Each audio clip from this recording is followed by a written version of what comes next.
G'day, it's Rob here again. Well, in that last video I said I'd be out of action with eye surgery in the future. I don't know exactly when it's all going to happen, so in the meantime I might be able to squeeze out a few videos. And I'm working on this steam engine, and I've been motoring along with that. That's the valve, and I machined up the cylinder, but I then stuffed it up when I drilled the ports, and I got one of the ports out of alignment somehow. So I've got to redo that. But anyway, we're getting there. And that was my last bit of brass for the cylinder, so I'm going to do it in steel and use the brass piston. And as I could use stainless steel. I've got some stainless steel that will do the job. The only thing with stainless, it's a little bit tricky to get a good finish on stainless. But as I'll be running this probably on compressed air, it's not going to rust anyway. So yeah, I mean, this is just a bit of a experimental build. So I could run it on steam with some oil in the water, which would also stop rust. But yeah, anyway, I'm a bit undecided. We're motoring along. But anyway, to cut a long story short, I've been doing this on the 7x12 lathe to play around with it. And I really do like that lathe. It works great. But there's one thing I've just discovered on this that really surprises me, and it really took me back when I spotted it, because none of my other lathes have the same problem. And I'll show you the one thing that I really don't like about the 7x12 lathe, and I presume they're all like this. Okay, let's have a look at it.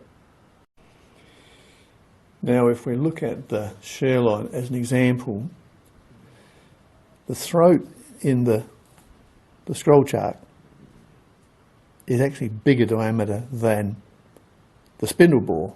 So you can feed stuff through the spindle up to the diameter of the spindle bore.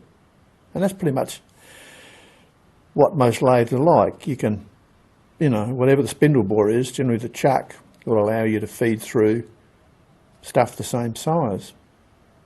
Okay. Now let's look at the 7x12. Here's the spindle bore, 21mm.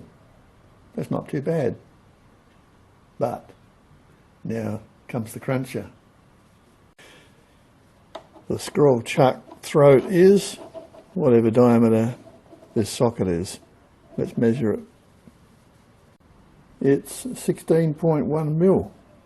So that means that you can only put 16.1mm through the spindle, even though it's 21mm spindle bore.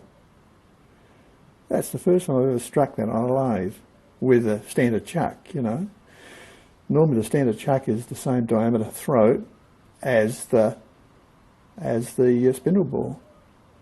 Amazing. So in this case, it's a real pain in the butt, because this nice piece of steel that I was going to use I am going to use to make the valve cylinder fits into the spindle bore, no problem. Room to spare, but it only goes up to the back of the chuck jaws. Well, the back of the chuck, I should say. It won't go through the chuck throat. I mean, that's a bummer, isn't it? So it means if you want to go this size, if you want to use the spindle, from what I can see, you have to have a 4-jaw chuck, because that will have the correct sized throat. With a scroll chuck, you can't feed through anything the same diameter as the spindle. You can only do it with a 4-jaw, and you don't get a 4-jaw. God. Okay, I'll show you something else too that you should be aware of if you put those metal change gears on. Something I didn't mention in the video, and I'll take off the cover and I'll show you. The cover comes off very easily. You just undo these 2 Allen-headed bolts here, and this is plastic,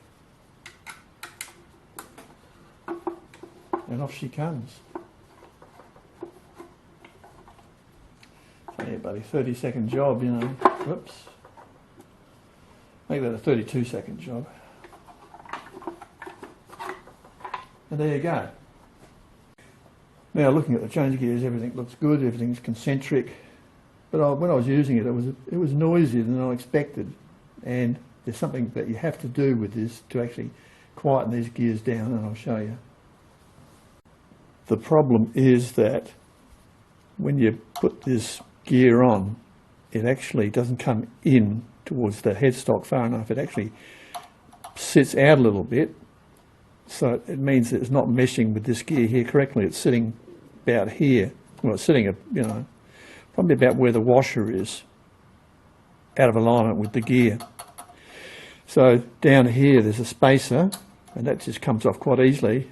What you have to do is just machine a bit of that away, just reduce the thickness of it, so you bring in those gears as close to each other as possible, so that it's then tracking correctly up here, and you'll find everything will be a lot quieter. It'll quieten it down a hell of a lot. But the fact that the gear is running slightly off the edge of this gear originally makes it quite noisy, and it's going to wear a ridge in the gear if you leave it like that. So yeah, definitely do that. Machine that back a little bit and you'll be right. I took this gear off again, and I just used a 2-jaw puller, and it came off quite easily. And then I just machined that spacer back, reduce the thickness. And I mean, if you ever put on the plastic gear, it might then, again, it might come back and start rubbing on this, although it's doubtful. I mean, if you're going to replace a plastic gear, you'd probably replace this one with the same gear as is there. But if you ever did want to put the plastic gear here, you could just put a spacer washer alongside of the sleeve, that spacer sleeve that's there, seeing as you've reduced it. But it's all doable. So yeah, there's something else to watch out for. Noise-wise, it's pretty good, really.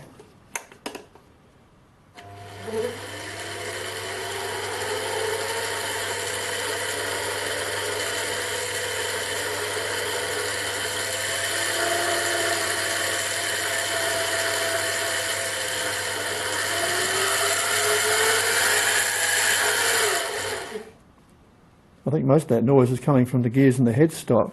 I don't think it's coming from the change gears. They seem pretty quiet. Okay, well that's it.